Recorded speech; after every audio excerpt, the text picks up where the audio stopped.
Un cordial saludo a todos los oyentes de Radio María. Un día más, con la gracia del Señor, proseguimos el comentario del Catecismo de nuestra Madre la Iglesia. Hoy además lo vamos a hacer en una edición especial. No es la primera vez que recurrimos a esta edición especial. Vamos a compartir, hoy este programa no lo hará en exclusiva, en solitario, un servidor, sino también lo vamos a compartir con dos obispos hermanos nuestros. Don Demetrio Fernández, obispo de Tarazona. Buenos días, don Demetrio. Buenos días. Buenos días, muy buenos días. Y también está entre nosotros don Jesús Sanz, obispo de Huesca y Jaca. Buenos días, don Jesús. Buenos días, don José Ignacio.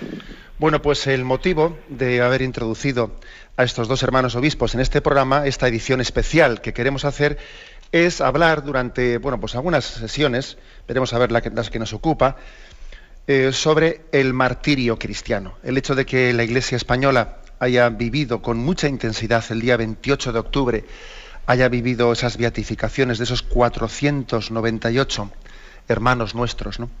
Pues en Roma, y el hecho de que también el 6 de noviembre, mañana mismo, se celebre la fiesta litúrgica que se les ha asignado a estos 498 mártires, creo que nos pone en tono de reflexión. No debe de pasar sin dejar la debida huella un acontecimiento de esta trascendencia entre nosotros.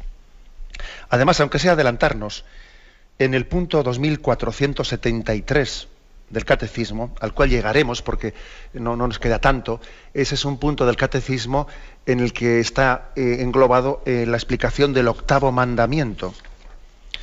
El octavo mandamiento, que es vivir la verdad, ser testigo de la verdad. Pues bien, en ese contexto, ahí el Catecismo habla del martirio. Y dice, el martirio es el supremo testimonio de la verdad de la fe. Designa un testimonio que llega hasta la muerte. El mártir da testimonio de Cristo, muerto y resucitado, al cual está unido por la caridad. Da testimonio de la verdad de la fe y de la doctrina cristiana. Soporta la muerte mediante un acto de fortaleza. Dejadme ser pasto de las fieras, porque por ellas me será dado llegar a Dios. Esto es una cita de San Ignacio de Antioquía ahí incluida. Como vemos, pues, el Catecismo nos dará pie para hablar pues más adelante, ¿no?, del martirio. Pero ahora queremos pues hacer esta pequeña interrupción de nuestra metódica explicación del Catecismo y dedicar estas sesiones a hablar de este acontecimiento. Y bueno, pues agradecemos mucho, ¿no?, a don Jesús Sanz y don Demetrio Fernández que nos acompañen. Yo la verdad es que me enorgullece mucho, ¿no?, el que ellos también puedan introducirse en esta gran familia de Radio María. Y bueno, pues yo me voy a permitir aquí erigirme un poco en moderador, y introduciendo las intervenciones de uno y de otro. Y a don Jesús Sanz le quisiera preguntar que nos explique, así con plena libertad y sin atenerse a otro programa que su propia espontaneidad, ¿qué es el martirio para la Iglesia católica? ¿Cómo lo explicaría él, ¿no?, ante un fiel, ante un joven, ante una persona que le pidiese, usted me podía explicar qué es para la Iglesia católica el martirio? ¿Por qué le estamos dando tanta importancia estos días? ¿Por qué lo subrayamos tanto? ¿Es que somos masoquistas? ¿Es que nos gustan así un poco las cosas que parece que son de gusto truculento? ¿Por qué le damos tanta importancia al martirio? Bueno, más que la necesidad que tenemos siempre de tener claridad sobre cualquier aspecto de la vida cristiana, conviene tener luz para decir a qué nos estamos refiriendo cuando hablamos de esta o de aquella otra cuestión. Es que en estos días, con motivo precisamente de la beatificación tan numerosa de casi 500 mártires, el día 28 de octubre, estamos asistiendo a una desinformación, es decir, no solamente a la ignorancia o la censura de lo que significa el martirio, sino a una relectura que no coincide con el significado que sencillamente tiene para la Iglesia en sus 2000 años de andadura este gesto heroico de testimonio del Señor.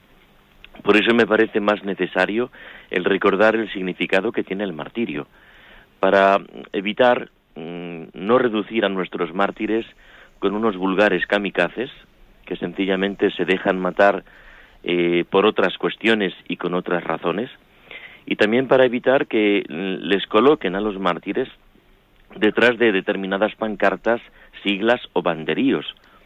Porque todo esto lo hemos estado y todavía lamentablemente quedan aún en el aire de algunas emisoras de radio, tertulias televisivas y comentaristas y columnistas en la prensa escrita, esta especie de relectura que desinforma, confunde y no inocentemente. Por eso el martirio, en primer lugar, no es una cuestión puntual que sucedió hace 70 años en España, en una coyuntura social, política concreta, sino que el martirio es algo que ha acompañado la larga historia de la Iglesia. Es la primera cuestión que yo creo que vale la pena subrayar, que no estamos ante algo episódico, simplemente porque aquí en España, por un desencuentro terrible, dramático, de un enfrentamiento civil entre dos posturas o más que hubo en nuestra patria, sucedió la matanza de 8.000 cristianos por el hecho de ser cristianos. Es algo, como digo, que ha acompañado la larga historia de la Iglesia, que casi me atrevería a decir ha acompañado la larga historia de la Iglesia casi antes de nacer. Porque en el fondo el martirio es la censura de una verdad que tiene rostro, una verdad que tiene corazón y una verdad que acompaña con un mensaje que ilumina, que abraza el mensaje de Dios. Cuando María concibe virginalmente en su entraña al Mesías, al tener noticia de esta espera, de esta expectativa, se intenta censurar ya desde el primer momento. No solamente el que tengan que acudir providencialmente a Belén, sino que una vez que nace el niño, la primera persecución en la que hay inocentes que caen en la redada es por querer matar la verdad, también sucumben inocentes. Y la matanza de los inocentes es como un episodio previo, una especie de antífona de entrada de esta celebración martirial. No porque aquellos niños inocentes y anónimos le estuvieran molestando al señor Herodes, poder de turno de la época, sino porque él quería censurar justamente la verdad. Por querer matar al niño Dios, él mató a los inocentes. Esto es lo que siempre se verifica en la historia cristiana, que para intentar censurar a Dios, se censura a sus testigos. Cualquier expresión, desde las más audaces y creativas, a las más sencillas y casi desapercibidas, casi anónimas, como tendremos tiempo de ir relatando en la historia concreta de estos 500 mártires, a los que ya estaban beatificados y los que esperamos que vendrán, se da esa misma circunstancia, que en el fondo, en el rostro de esos mártires, de esos hombres y mujeres cristianos, se pretende censurar a alguien mucho más grande del que ellos eran testigos. Y sucede también en la vida de Jesús, ya en su ministerio público, como en más de una ocasión se le intenta despeñar, se le intenta lapidar, por la misma razón, de que él era testigo de la verdad, como dirá al final ante Pilatos. Es decir, censuremos lo que tú nos traes como mensajero y como mensaje, mensajero y mensaje. No interesa el mensaje y por eso hay que acabar con el mensajero. Y finalmente, pues la muerte del Señor, la pasión, la crucifixión y la muerte del Señor responde justamente a esta misma cuestión, que tiene como una añadidura en el episodio de la resurrección, de cómo se intenta comprar unos soldados, engañar diciendo que estaban dormidos cuando se efectuó el robo del cadáver para evitar justamente el anuncio de un hecho verdadero que marca un antes y un después en la historia de la humanidad. Por tanto, en el primer momento y vinculado estrechísimamente a la persona de Jesús, el Hijo de Dios, el hecho del martirio que censura, mensaje y mensajero, está presente. Es curioso que en los primeros años, siglos primerísimos de la Iglesia, lo que representa el gran relato el gran relato del crecimiento de la Iglesia, está plasmado en un libro bellísimo que son las Actas de los Mártires. Es decir, cómo la Iglesia quiso recoger cuidadosamente lo que sucedía en aquellas primeras generaciones que, con sus dificultades, también con sus pecados, con sus lentitudes, pero tenazmente siguiendo a Jesucristo, iban construyendo, iban proponiendo al mundo, a la sociedad, a la historia de los hombres, fueron perseguidos. Fueron perseguidos hasta darles muerte, como queriendo arrasar completamente en una nueva edición macabramente vuelta a proponer lo que se intentó hacer con el mismo Jesucristo. Las Actas de los Mártires es ese relato apasionado y apasionante de cómo aquellos primeros cristianos pagaron con su vida la verdad que tiene nombre, que tiene corazón, que tiene rostro, que es Jesucristo. Y esto, tramo tras tramo, generación tras generación, se ha venido verificando. Cambia quizás el paisaje, cambian las siglas y las banderías de quienes esto lo efectúan, pero en el fondo es la misma censura de la verdad. La misma razón por la que intentaron que Cristo no naciera, que Cristo al poco sucumbiera, que Cristo no hablase, que Cristo no bendijese, que Cristo no hiciera signos milagrosos, que Cristo no hubiera resucitado, la misma razón es por la que a través de estos 2000 años de historia cristiana se ha venido intentando cegar y censurar para que ni mensaje ni mensajero salgan a flote. Y por eso ese testimonio de la verdad es el que siempre que haya una mentira enfrente, el hecho de estar la verdad sin mayor alaraca, el hecho de estar la verdad será siempre incómoda y habrá que ocultarla, desfigurarla, que es lo que lamentablemente en nuestros días está ocurriendo. Por eso me parecía que era importante, antes de hablar de nuestros mártires y de lo que ha significado su manera concreta de vivir y de morir, porque también no han sido unas muertes, tendremos ocasión para ello, que sencillamente han sido aniquiladas, sino que es que en la forma misma de morir es el último mensaje, bellísimo mensaje, por más que suene escandaloso, el que nos han dejado estos hermanos y hermanas, ¿no? Así que el martirio es una nota que caracteriza la misma vida del Señor y la vida cristiana que comienza en el Señor y se va prolongando en el tiempo a través de cada generación cristiana. Pues la verdad es que le agradecemos mucho a don Jesús que nos haya iluminado de esta forma una introducción sobre el martirio. A mí personalmente me ha llamado la atención esa referencia a la figura de Herodes para entender la razón última del martirio, ¿no?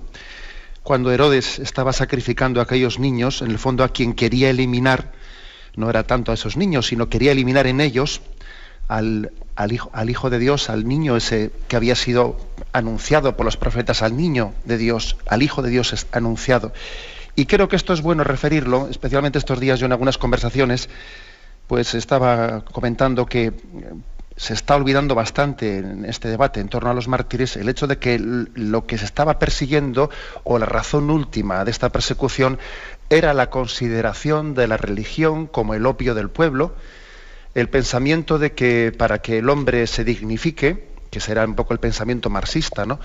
de que para la realización del hombre era necesaria la negación de la existencia de Dios y el poder arrancar todas las raíces religiosas que se pensaba que alienaban, que estaban impidiendo que el hombre se desarrollase. Es decir, en el fondo se estaba persiguiendo, como bien ha dicho don Jesús en esta imagen de Herodes, pues no tanto ya a esos niños, sino detrás de ellos se estaba persiguiendo al niño Dios.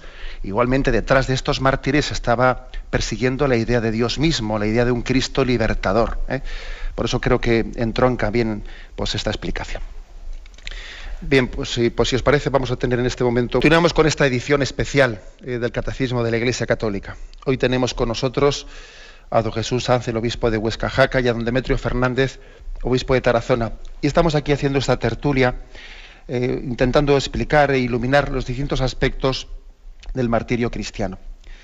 Don Jesús nos había introducido el martirio y había puesto un hermoso ejemplo, el ejemplo de Herodes, dándonos a entender que en el fondo lo que se está persiguiendo no es tanto al mensajero, cuanto al mensaje. el mensajero, el mártir, es perseguido, no tanto por sí mismo, sino porque es testigo de una verdad que él está reflejando en su vida. También queremos pedirle a don Demetrio, que está con nosotros, que pueda comentar, haciendo un eco también de esta explicación dada por don Jesús. Adelante, don Demetrio. Quería decir que precisamente el mártir es insoportable, pues por este testimonio de la verdad, porque remite a una verdad absoluta.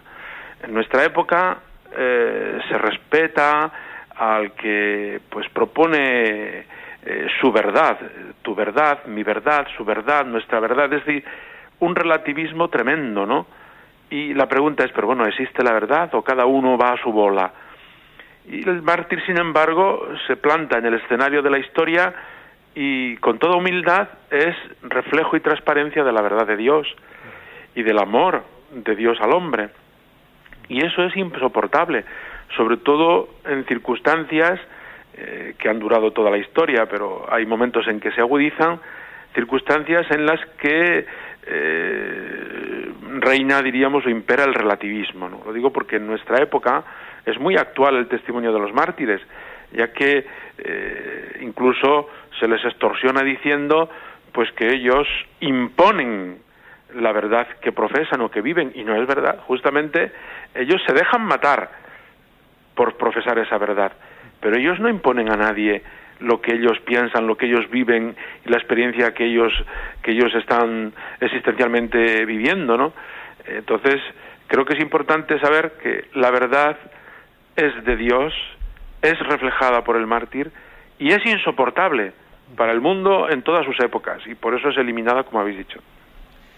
Haciendo también referencia a la intervención anterior de don Jesús y empalmando con lo que ha dicho don Demetrio, pues resulta que el martirio es un testimonio contra el relativismo y al mismo tiempo sin caer en el fundamentalismo. Quiero decir esto por la referencia que ha hecho don Jesús a que a veces se hace una concepción, se equipara el martirio cristiano con el martirio de el fundamentalismo islámico.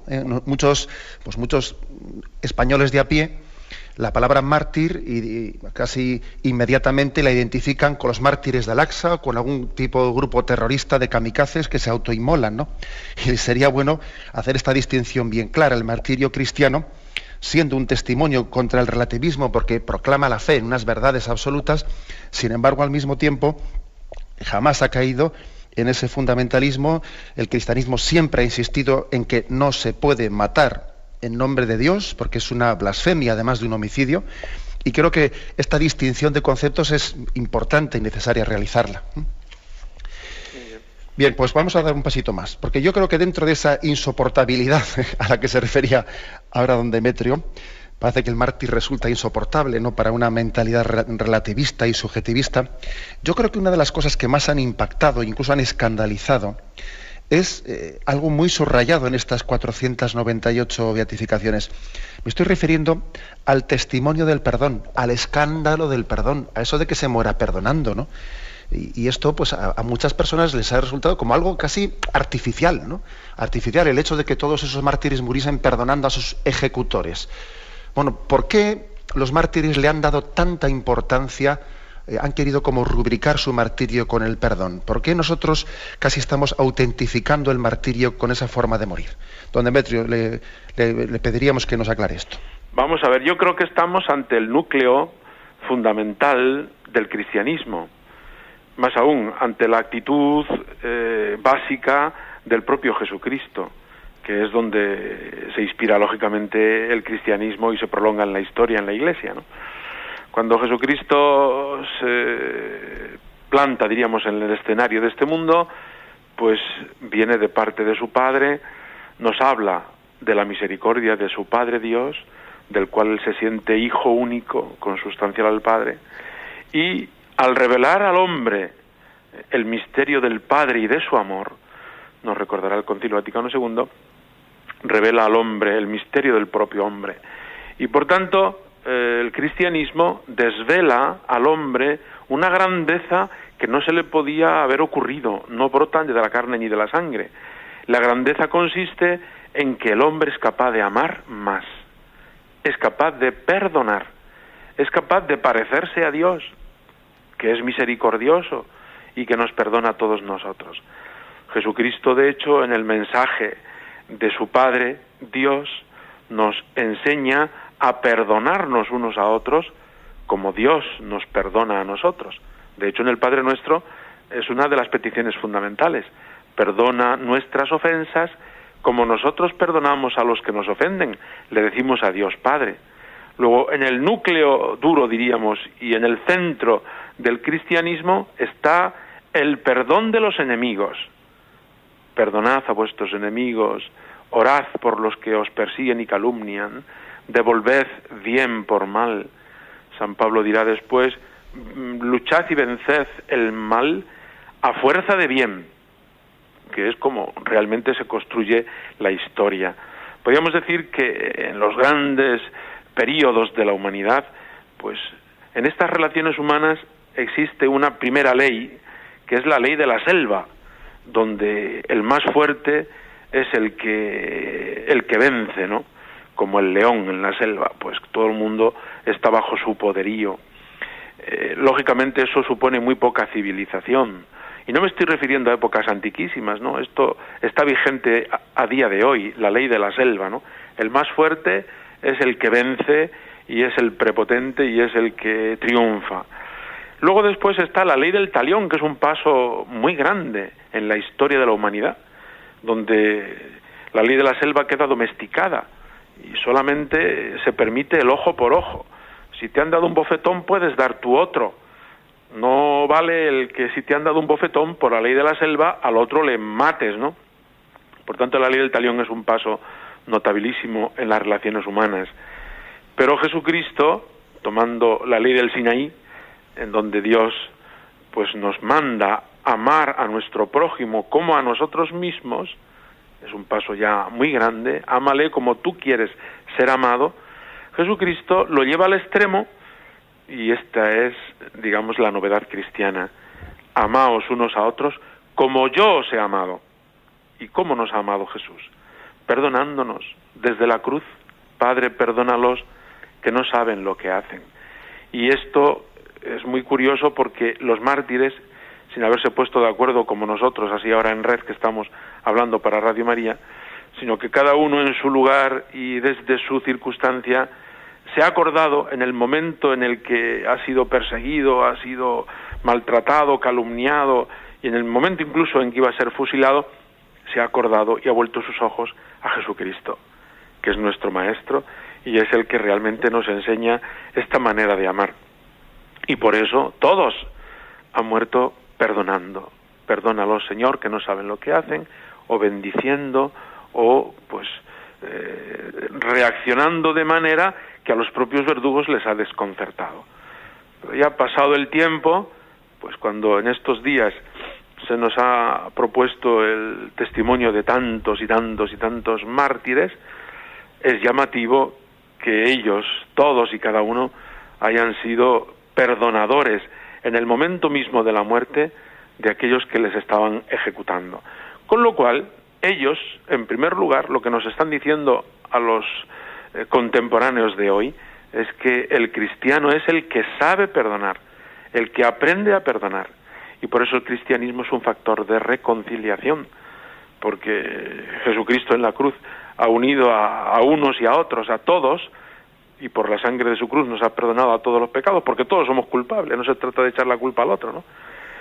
En un amor más grande, que es el amor de misericordia de Dios. Y entonces, los mártires que prolongan a Jesucristo hoy, y en las circunstancias en que vivimos hoy, enseñan a todos los cristianos a perdonar, es decir, a amar con el amor con que Dios nos ama, a amar con misericordia, a amar por encima pues de lo que el otro se puede merecer. Y esto traducido a la vida diaria, porque en la vida diaria continuamente somos ofendidos, somos molestados, somos no tenidos en cuenta. La esencia del cristianismo, que es Jesucristo, consiste en amar a los enemigos, orar por los que te hacen daño, y esto no lo hace ni lo produce la carne y la sangre, sino que es una gracia que viene de lo alto y que hemos de pedir cada día en el Padre Nuestro. Perdona nuestras ofensas, como nosotros perdonamos a los que nos ofenden. Yo creo que la revolución más importante del mundo no está en aquel grito de proletarios del mundo entero uníos, sino que la gran revolución del mundo es el grito de Jesús, el grito silencioso, ¿no? Convertíos, pecadores del mundo entero, y perdonad a vuestros enemigos. Muchas gracias, don Demetrio. Y le vamos a pedir a don Jesús algún eco de estas reflexiones sobre el perdón como uno de las máximas puntos de gloria, ¿no?, y de discernimiento del auténtico martirio. Esto que decía don Demetrio al final, de que es efectivamente revolucionario, la más grande revolución, quizá esto nos puede dar luz para colocar la polémica que se ha suscitado pues más recientemente entre nosotros con motivo de estas 498 beatificaciones, porque el perdón es una manera muy insólita de entregar la vida, porque es que justamente coincide con la manera cristiana. Cristo murió perdonando. Es decir, la palabra explícita con la que Jesús entrega al Padre su vida para salvar la nuestra en la cruz es: Padre, perdónales porque no saben lo que hacen. Es decir, no muere desgarradamente como muere el mal ladrón, blasfemando y diciendo, bueno, pues la última blasfemia, la última pataleta, no muere matando. Dios no muere matando en su Hijo Jesús, ¿no?, sino que muere perdonando. Y es de tal calibre esta novedad que se introduce en la historia de los hombres este factor que cambia completamente cualquier previsión. Es lo que quizá más provoca y por tanto, como decía don Demetrio, es mayormente revolucionario, porque introduce un factor que cambia completamente la manera de convivir, de vivir, de convivir y de morir. Tantas veces es algo que lo hemos escuchado, quizás también en algún momento lo hemos podido decir nosotros, la gente en un alarde de generosidad llega a esa expresión que es tan tremenda por una parte, que es el perdono pero no olvido. Y este tipo de perdón que en el fondo no olvida, es un perdón que se nutre de resentimiento, es un perdón que está al acecho para cuando llegue la ocasión, es un perdón que en el fondo no renuncia a la venganza, es un perdón que no trae paz. Y por eso el perdón que es verdadero, el perdón que muere que se da cuando por amor se entrega la vida por los enemigos, la vida por aquellos que nos persiguen, introduce una novedad que realmente descoloca a cualquiera. Y es lo que yo pienso que quienes en nuestros días y en nuestros lares, donde estamos aquí, pretenden rescatar con la así llamada memoria histórica un recuerdo de aquella tragedia que vivieron aquellos españoles, nuestros padres y abuelos, pero que lo hacen para reabrir heridas, pues es un tipo de memoria que choca frontalmente con el perdón, porque es la gran diferencia que hay entre la memoria que hacemos de los mártires y un tipo de revisión histórica que a la postre también es injusta, incluso en su planteamiento puramente narrativo, ¿no? Porque se abren nuevamente las heridas, no se suturan, no se cicatrizan, no volvemos a empezar, no miramos adelante, no aprendemos de nuestros errores, sino que volvemos otra vez a la trinchera y a la barricada en la que nos enfrentamos y con tan terrible y tan triste resultado. Por eso es verdaderamente revolucionario el perdón y es muy provocativo. Eso puede explicar, insisto, en el rechazo, porque hace unos días en una de las tantas tertulias de una cadena de televisión había uno de los participantes en la tertulia que cuando el que de alguna manera representaba o explicaba el significado de los mártires cristianos, de estos mártires cristianos de la persecución religiosa en España en los años 30, cuando insistía este cristiano en el tema del perdón, tuvo una reacción el otro componente de la tertulia para decir, eso solamente lo puede hacer Dios y Dios no existe. Es decir, una persona que habla del perdón está nuevamente testimoniando la presencia de otro, de ese otro que únicamente posibilita morir perdonando a quienes te quitan la vida. Muchas gracias por estas explicaciones clarividentes, que me voy a permitir también recogerlas para que hagamos un poco reflexión sobre ellas. Me ha gustado especialmente esa distinción que nos ha aportado don Jesús para distinguir el martirio cristiano de lo que no es tal cosa, ¿no? De lo que es un martirio fundamentalista o una visión fundamentalista islámica del martirio. Nos ha dicho él en una frase bien concreta: no se muere matando, se muere perdonando. El martirio islámico fundamentalista es ese que muere matando. El martirio cristiano es el que muere perdonando. Y hay una distinción clarividente, ¿no? Y también quisiera subrayar, ¿no?, para nuestra meditación, ese recorrido que nos ha explicado don Demetrio, ¿no? De la ley de la selva, de esa rienda suelta a la venganza, se pasó ya en el Antiguo Testamento a la ley del talión, que era una especie de venganza controlada. Y de ahí, de la ley de la selva, a la ley del talión, a la ley del Sinaí. Amarás al prójimo como a ti mismo. Y finalmente pasamos a la ley de Jesucristo: amaros unos a otros como yo os he amado. Desde el primer momento los cristianos entendieron este mensaje de morir y amar como Jesús había amado, perdonando, ¿no? Y el primer mártir, San Esteban, el protomártir, que quiso imitar a Jesucristo en la forma de morir, él también lo testificó así. Si Jesús había muerto diciendo: Padre, perdónalos, porque no saben lo que hacen, San Esteban, el protomártir, según nos narran los Hechos de los Apóstoles, muere diciendo: Señor, no les tengas en cuenta este pecado. He aquí pues como los mártires están recorriendo los pasos de Jesucristo, no solo en la vida, sino también en la muerte. Vamos a meditar pues estos aspectos que se nos han comentado. El programa Catecismo de la Iglesia Católica, agradeciendo hoy a don Demetrio Fernández, obispo de Tarazona, y a don Jesús Sanz, obispo de Huesca, Jaca, agradeciendo su presencia y que estén compartiendo con nosotros esta tertulia, comentando pues todos los aspectos de la espiritualidad martirial con motivo de la beatificación de los 498 mártires. Habíamos hablado del escándalo del perdón. Sí, este mundo que no ha conocido la ley del espíritu, que por su propia tendencia carnal, pues lógicamente está empujado a la ley de la selva, a la de la venganza, a devolver mal con mal, siente el escándalo de que alguien haya muerto perdonando a sus verdugos. Es escandaloso, pero al mismo tiempo también es bello, es impresionante, parece que está reflejando una belleza que es trascendente. Le pediríamos a don Jesús pues que nos comente este aspecto de la belleza del perdón. Bueno, es una belleza que, como tantos otros aspectos de la vida cristiana, además de ser provocativa, además de no dejar indiferente a quien se asoma a esa realidad, tiene que verificar una persona que mínimamente sea libre, tiene que verificar que hay algo que se le escapa de las manos. Es como si nos preguntásemos dónde está el secreto, cuál es el truco, porque esto no puede nacer de una decisión heroicamente generosa, ni tampoco fruto del miedo sin más. Tiene que haber una razón por la que una persona no solamente muere, entrega la vida, sino que la entrega de esta manera, al cristiano modo.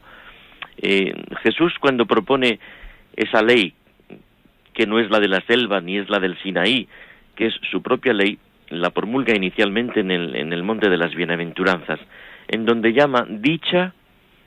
Son 8 formas de extraña felicidad, porque él llama dicha lo que para el mundo, para una mentalidad mundana, es desdicha, y llama felices y benditos a quienes el mundo etiquetará como infelices y malditos.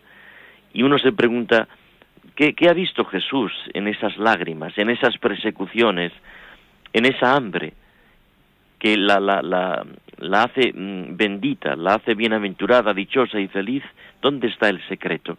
Esta es la pregunta que nos abre a esa extraña belleza en el testimonio de los mártires, una belleza que, por otra parte, como decía ya Tertuliano, de los primeros mártires cristianos, han sido no solamente muertes dignísimas, heroicamente admirables, pero a la postre ahí termina una historia que no tiene continuidad. Tertuliano dirá, la sangre de los mártires será semilla para nuevos cristianos. Es decir, es una belleza que trae vida, es una belleza que suscita una continuación de esa bondad y de esa verdad que son en el fondo el nombre del corazón y del rostro de Dios por la que los mártires han muerto. Es una belleza que no es una belleza puramente estética, de decir que qué bonito este modo de acabar, sino es qué bonito este modo de continuar, porque no tiene, hay algo más grande que la muerte. Este es el testimonio de la belleza en donde la provocación ya alcanza límites que desbordan las expectativas puramente mundanas. Es una belleza que trae vida, no es una forma hermosa en su dramatismo de acabar, sino una manera hermosa de generar vida. Como siempre hemos verificado que el testimonio martirial de quienes los cristianos han dado la vida por el Señor y han muerto amando y perdonando, han generado después más bondad, más verdad, más paz, más justicia, más gracia de Dios. A don Demetrio le vamos a pedir un eco sobre este aspecto que estamos comentando, sobre el perdón. Quería decir que la historia la construye el amor, no el odio. Por eso cuando Marx propone un mundo sin Dios, pues lo que propone es la lucha de clases, el enfrentamiento, la antítesis sistemática a lo establecido. Ese odio se ha demostrado que es un rotundo fracaso, históricamente hablando. Mientras que el mensaje de Jesucristo, el perdón a los enemigos, el testimonio de los mártires, nos hace entender que eso construye la historia, porque solo el amor construye la historia, es decir, solo cuando Dios está presente en la vida es posible amar y construir la civilización del amor, nada más. Le agradecemos a don Demetrio esa reflexión. Quizás ha llegado el momento en el que, después de hablar tanto como hemos hecho de los mártires, les dejemos a ellos hablar también en este programa. Nos sirvamos de su testimonio para que su palabra directa también esté como rubricando estas reflexiones que hemos hecho entre nosotros. Existe un libro, ¿no? Pues un libro muy amplio que recoge brevemente pues la sinopsis de cómo vivieron y murieron estos mártires. Algunas reflexiones son más, algunas vidas son muy breves porque no se tiene de ellos, pues no se han podido recoger testimonios de cómo fue el momento de su muerte, no hubo testigos, en otros casos sí. Vamos a comentar algunos de ellos. Uno de los testimonios martiriales pues más hermosos que en estos días en la prensa, pues en algunos lugares ha sido recogido, es el del beato Bartolomé Blanco Márquez, un joven de 21 años, cooperador salesiano, pues que en la víspera de su fusilamiento escribió una carta a su novia. Este joven había sido apresado, arrestado, sencillamente por ser secretario de la Acción Católica y delegado de los sindicatos católicos. El día 18 de agosto de 1936 moría fusilado al grito de «Viva Cristo Rey». Pero la providencia quiso que la víspera, o sea, el 1 de octubre, él escribiese una carta a su novia, Maruja se llamaba su novia, le escribiese una carta de despedida que conservamos como un pequeño tesoro de un mártir que se despide. Voy a leer la carta y vamos a comentarla entre nosotros. Dice así la carta. Prisión provincial, Jaén, 1 de octubre de 1936. Maruja del alma, tu recuerdo me acompañará a la tumba, y mientras haya un latido en mi corazón, éste palpitará en cariño hacia ti. Dios ha querido sublimar estos afectos terrenales, ennobleciéndolos cuando los amamos en Dios. Por eso, aunque en mis últimos días Dios es mi lumbrera y mi anhelo, no impide que el recuerdo de la persona más querida me acompañe hasta la hora de la muerte. Estoy asistido aquí en la prisión por muchos sacerdotes que, cual bálsamo benéfico, van derramando los tesoros de la gracia dentro de mi alma, fortificándola. Miro la muerte de cara y en verdad te digo que ni me asusta ni la temo. Mi sentencia en el tribunal de los hombres será mi mayor defensa ante el tribunal de Dios. Ellos, al querer denigrarme, me han ennoblecido.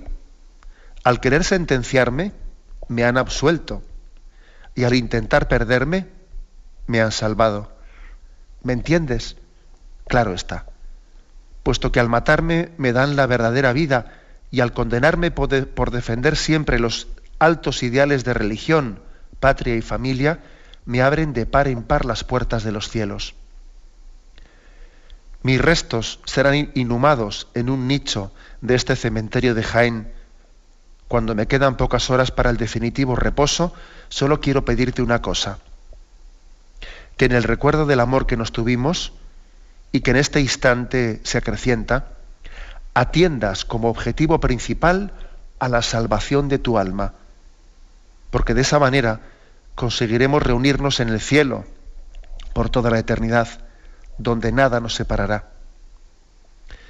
Hasta entonces, pues, maruja de mi alma, no olvides que desde el cielo te miro y procura ser modelo de mujer cristiana, pues al final de la partida de nada sirven los bienes y goces terrenales si no acertamos a salvar el alma. Un pensamiento de reconocimiento para toda tu familia y para ti todo mi amor sublimado en las horas de la muerte.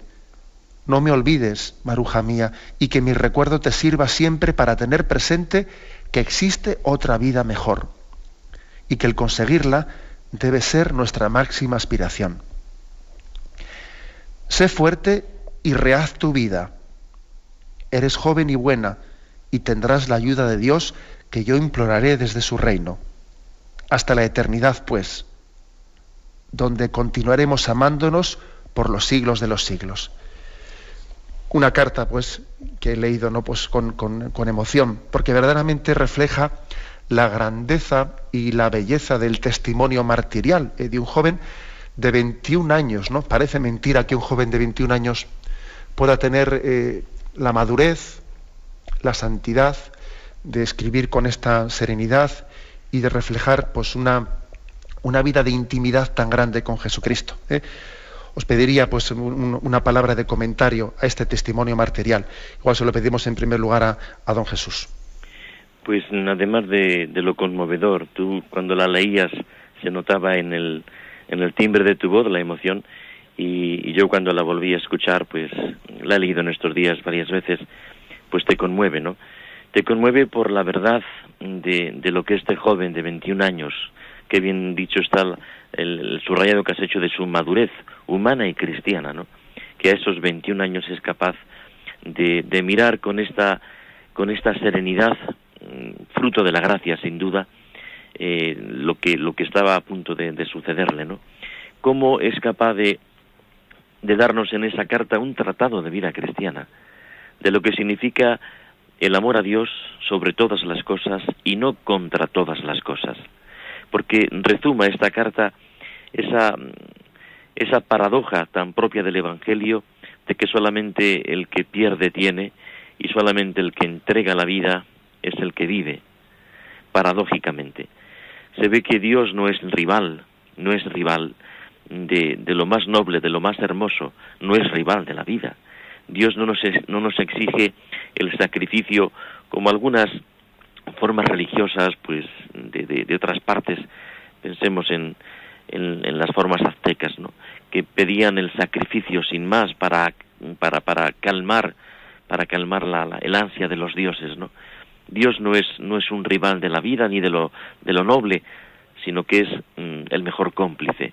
Tanto que es capaz de suscitar este final que no termina en la nada, en el absurdo, sino que termina en esa eternidad que Él va repitiendo, como diciendo, no te digo adiós, sino un hasta luego, porque hay una eternidad en la que para siempre nos podremos amar en Dios, amándole a Dios. Y esto que se diga ya, pues, en la tierra, y en ese momento dramáticamente último, en cuanto a lo humano, pues supone, como digo, un tratado de esperanza, un tratado de lo que es la vida cristiana, que tiene no la pretensión de que esto dure, porque en estos días, estamos en noviembre, mes de los santos y de los difuntos, pues nuestra sociedad a lo más que aspira es a la longevidad, a que esto dure. Y ese no es el mensaje cristiano. El mensaje cristiano no es una longevidad, sino una eternidad. No algo que dure, sino algo que no se termine. Y es lo que canta, incluso literariamente con esta belleza, este joven Bartolomé, el beato Bartolomé. Amar a Dios sobre todas las cosas, no contra todas las cosas. Es decir, el amor a Dios a este joven beato no le oponía al amor a su novia. No era contra el amor a su novia, más bien era por encima, sublimándolo, como decía él. No era capaz de amar a su novia en Dios. Le pedimos a don Demetrio que nos haga un comentario también de ese testimonio. Pues además de todo lo que decís, que realmente es emocionante, me llama la atención en esta carta la certeza serena del cielo. Es decir, dentro de pocas horas estaré con Dios y estaré feliz en la vida eterna. Esa certeza viene de la fe y creo que es importante en el testimonio de este joven beato para todos nosotros, con lo que ha dicho don Jesús. Es decir, el ideal del hombre no es construirse un paraíso terrenal, no es construirse una casa mejor, tener un trabajo superlativo y ganar todo lo que pueda y más, ¿no? Sino que el ideal más hondo del hombre es alcanzar la vida eterna. El ideal del hombre parte de una certeza, que el cielo nos espera y nos espera pronto, e incluso lo deseamos. Este beato Bartolomé, joven de 21 años, nos enseña a los que tenemos más edad que esta certeza ayuda a vivir la vida y ayuda a afrontar la muerte con serenidad, la certeza del cielo y de la vida eterna. Don Demetrio, usted también, o tú, te llamo de tú, entre obispos, tú también has sido testigo, tienes el gozo de ser hijo de Puente del Arzobispo, y sé que en estos días estáis también celebrando y dando gracias a Dios por la beatificación de quien fue párroco de vuestro pueblo y fue allí martirizado. ¿Nos podrías contar brevemente un poco la reseña de quien fue vuestro párroco, ahora reconocido como beato mártir? Sí, el beato Domingo Sánchez Lázaro. Celebramos el sábado en la noche por todo lo alto y con una concurrencia como no he conocido nunca en mi pueblo natal, Puente del Arzobispo. Celebramos esta acción de gracias gozosa, porque don Domingo, el párroco, el beato Domingo, fue párroco de todos, atendió a todos, a los niños, a los adultos, a los ancianos, a los pobres, a los ricos. Fue realmente una imagen de buen pastor para su pueblo, ¿no? Y Dios, pues, le concedió este don supremo de dar testimonio de su amor a Jesucristo y de la verdad de Cristo con el martirio, y estábamos todos contentísimos. Había personas presentes que le habían conocido, que habían disfrutado de su compañía en la tierra. La mayoría, pues, no le habíamos conocido porque hemos nacido después, pero es esto que tiene bonito la Iglesia, ¿no? Que te hace pertenecer a una familia, y a una familia grande, y a una familia de gente estupenda como son los santos, ¿no? Bien, pues el beato Domingo, párroco de Puente del Arzobispo, estaba seguro de que no le iban a matar, porque confiaba en sus fieles y sabía que, bueno, pues que le querían como así es. Llevaba 30 años en la parroquia y era muy estimado, ¿no? Pero bueno, pues se torció la cosa y vinieron de fuera, como los del pueblo fueron a otro sitio, o sea que... Y bueno, pues lo metieron en el calabozo, y el día 12 de agosto del 1936, junto con el otro sacerdote y 2 seglares católicos, fueron martirizados en el puerto de San Vicente, ¿no? Y esto, pues él lo dicen los testigos que estaban presentes en el martirio, incluso los propios verdugos, y que lo han comentado, y luego después hemos tenido estos relatos, ¿no? Pues él bendijo a sus verdugos, a los que le estaban matando, y él rezaba: Padre, perdónalos que no saben lo que hacen, ¿no? Y al taxista que contrataron para llevarlo al lugar de la muerte, pues él le dijo: Sixto, voy a la casa del Padre, no te preocupes, yo voy tranquilo. O sea, esta certeza del cielo, este amor perdonando, esta serenidad ante la muerte, es una cosa bellísima, como hemos comentado anteriormente. Es lo que al hombre le da libertad y le llena el corazón de paz y de amor, Y es lo que realmente construye la historia. El sábado en Puente del Arzobispo fue fiesta grande y acudieron todos, diríamos, de toda clase, condición y edad, para dar gracias a Dios, pues por tener al párroco como beato, que sigue siendo nuestro párroco en el cielo y que nos va a ayudar a recorrer nuestro camino en la tierra. Pues la verdad es que podríamos concluir diciendo este programa, ¿no?, que el milagro es, mejor dicho, que el martirio es un milagro. El martirio es un milagro de amor. Es un triunfo del espíritu sobre la carne, ¿no? Es un signo inequívoco de que Dios existe. De lo contrario sería inexplicable, ¿no? Con la carne y con la sangre sería inexplicable el milagro del martirio, ¿no? Ese testimonio de que existe, pues, un Dios que trasciende, ¿no?, la pobreza de la carne humana. Agradezco mucho a don Demetrio y a don Jesús que nos hayan acompañado en este programa, y si Dios quiere, pues tendremos también mañana, continuaremos. Don José Ignacio. Sí, adelante. Sí, quería simplemente lo último que decía don Demetrio, que me ha parecido particularmente sugestivo y hermoso, que fue su párroco en la tierra y que lo sigue siendo en el cielo. Porque en la memoria de nuestros santos mártires no estamos simplemente mirando conmovidos un momento pues tan luminoso, tan bello, tan provocativo, pero que queda simplemente en el ayer de un drama cristiano y humano, sino que estos hermanos nuestros siguen con nosotros a través de la intercesión, que en esta condición especial de gozar de Dios en el paraíso nos siguen acompañando, que siguen testimoniándonos el amor a Dios, y que siguen hacia cada uno de nosotros, por su intercesión, nos siguen ayudando a que cada uno sea testigo en donde está. Sean quienes sean nuestros enemigos, pueden ser los del pueblo o los del pueblo de al lado, pueden ser los de casa los que te martiricen de algunas maneras, como decía el Papa en el Ángelus del día 28, que hay un martirio cotidiano que no tiene detrás un paredón de piedra, puede ser un paredón de papel, donde te fusilan con murmuraciones, con cartas al director, o de tantas maneras, ¿no?, con incomprensiones. Y para este testimonio blanco, cotidiano, en donde cada uno está, necesitamos no solamente la ayuda de Dios, la primera, sino también la que a través de los santos que interceden por nosotros nos siguen bendiciendo. Pues muchísimas gracias, don Jesús y don Demetrio. La conclusión es que estos mártires no solo hay que admirarles, sino que hay que aprender de ellos y darles trabajo, encomendándonos a ellos y pidiendo que alcancen ese don de la santidad para todos nosotros. Les pido a don Jesús y a don Demetrio que se unan conmigo en esta bendición. La bendición de Dios Todopoderoso, Padre, Hijo y Espíritu Santo, descienda sobre vosotros. Alabado sea Jesucristo. Por siempre.